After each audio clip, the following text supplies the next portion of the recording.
Hey, what's going on, Kin family? Today we're here with Connor Douglas. Perfect. Connor, can you describe your trade in your own words?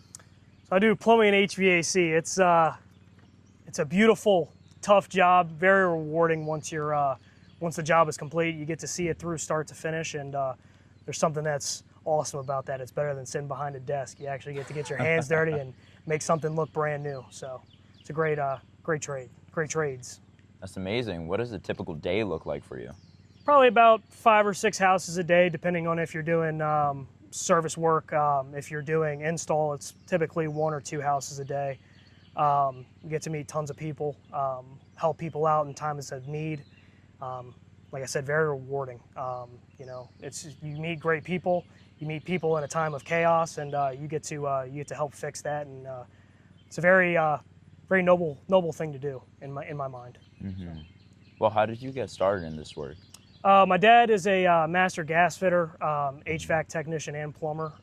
So I've been, ever since I was very young, I feel like I was born with a pipe wrench in the hand, and always took me on jobs when he was working for somebody else, or if he had any side work ever, and kind of picked it up from there. Went to college for a little bit, found out it wasn't for me. A lot of money, and yeah, it was kind of born into it. So got very lucky, I'd say.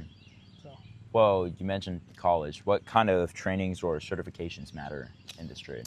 Your EPA for HVAC. Licensing is everything. Licensing is what makes people take you seriously. It's very necessary to move forward in the trade. Make more money if that's what you want to do, if that's what you're aiming for. And also, the respect level is a lot higher between both coworkers and customers. They always ask, are you a master technician? And it feels good to say, yeah, and you've learned the business in and out, and I've achieved it in one, and I plan on achieving it in 2 others at least by the time I'm done. So, master certifications, technology is a big thing now, especially with HVAC. So you're wanting to get your, say, your Carrier Infinity certifications, communicating systems, whatever that, whatever dealer your company uses is who you want to get certified by. The more you know, the more money you make. So it's a beautiful thing. That's awesome. What do some entry-level workers need to know on day one? Don't let the old guys discourage you. They'll beat up on you, but they, if they're a good tech, they'll teach you everything you need to know. You got to be a little bit rough around the edges, but it's very rewarding, and if you stick with it, you'll have a skill for life. And AI can't take our jobs. So. Right. Okay.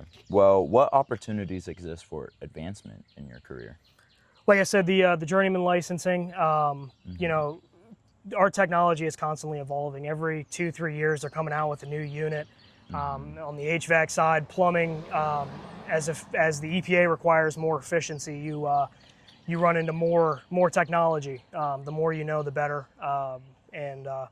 Your journeyman to masters, you always start off with your apprentice license. Always make sure you're working under a master plumber.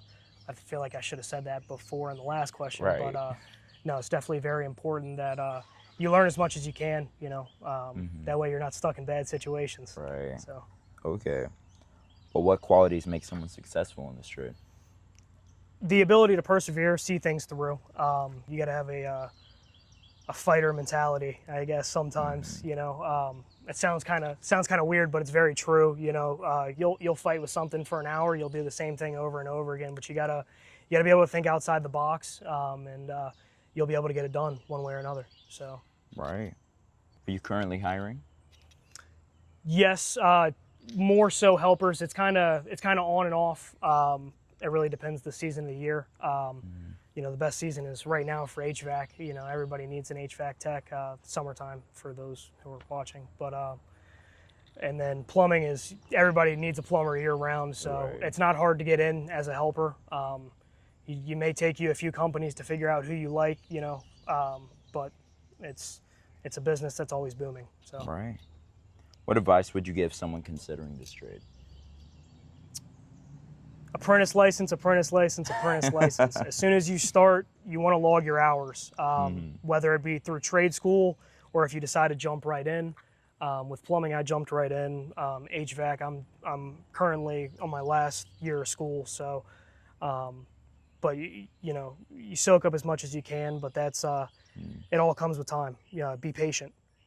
Don't give up after the first week because your feet hurt. So. Okay, and to the viewer, is there anything else that you would like to share? The tools make the technician. You know, you can't work without the right tools. I know a lot of guys say you can have $10,000 worth of equipment and not know how to use it. That is true. But you know, as you progress in the field, your tools are your computer for our work. You know, if you have a slow computer, you're gonna have slow work.